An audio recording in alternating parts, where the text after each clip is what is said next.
thuolo mar ndalo 49 to tinende koro nochope ng'iende. Koko manya kwa mgajwang, yena mara muno merok mana mapiyo piyo wendo wa maradek Kennedy Ondiek mabene jakom mar Duond Bura mar PPA Ondiek machiegni. Kamano jo. Ero kama na enya.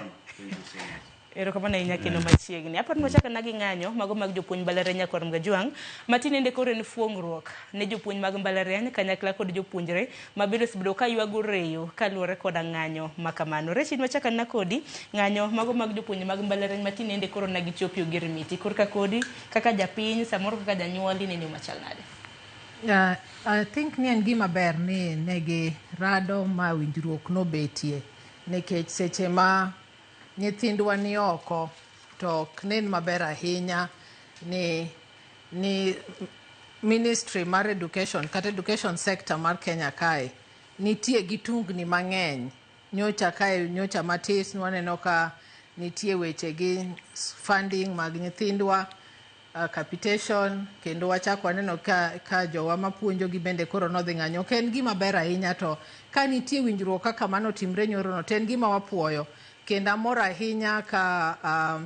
jatelo mar Secretary General margi owuoyo motegno kawacho ni achiel ni wan gi winjruok to moloyo duto ni winjruok ni bende wanyalo ona mondo kik wachak wane such strikes biro mbele kaendi bende winjruok ma wan go ni bende wanyalo neno ni wa implement kaka watime mondo wane ni nyithindwa opuonj maber to duto ni gi commit kaka jopuonj ni wadhi neno ni time mane ok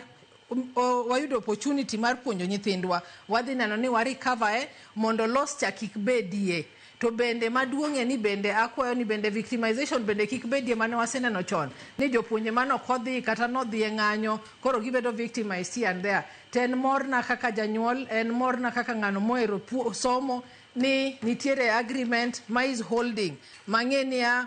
ker marwa kalure gi Ministry mar Education bo ensure ni one of the things motimre ma ok timre ga piny koni ni agreement ni is honored mondo kik wane ni ndalo ka ndalo ka nyithindo dhi timo penj ni to nitiere strike ok en mana gima affect jombalariany kende tibo yudo kata nyathi matimo form 4 bende penjre tata dwa dhi kanye magi kuonde ma idwaro ni watiek form 4 wakal mondo wadhiye ma seche duto ka seche duto twaneno ka jopuonj wuok oko ni gidhi puonjo nikech ok tim nadi ok chulgi on time to daher bende mar wacho ni ka agreement gi osetimre bende wanyalo betie gi agreement mawache niya wadhi chudo kaka osewach ni within November and December ni the government ensures ni gik ma kamago timre ma bende build trust between the government gi Ministry of Education mondo jopuonj nyaka nyithindo oyie gi sirikal ni gima sirikal owacho en gima otimo nadi odhi timo ok ni ndika on paper tineno kata ka jagoro nogono nosewacho ni oyo kokuona mai tadhi timango adhi dok e strike matine ni onge mbele ok nyal bet maber ahinya ne nyithindwa omien mana kwayo mara ni wuoth mane gisechako maberno bende ginyalo ensure both government gi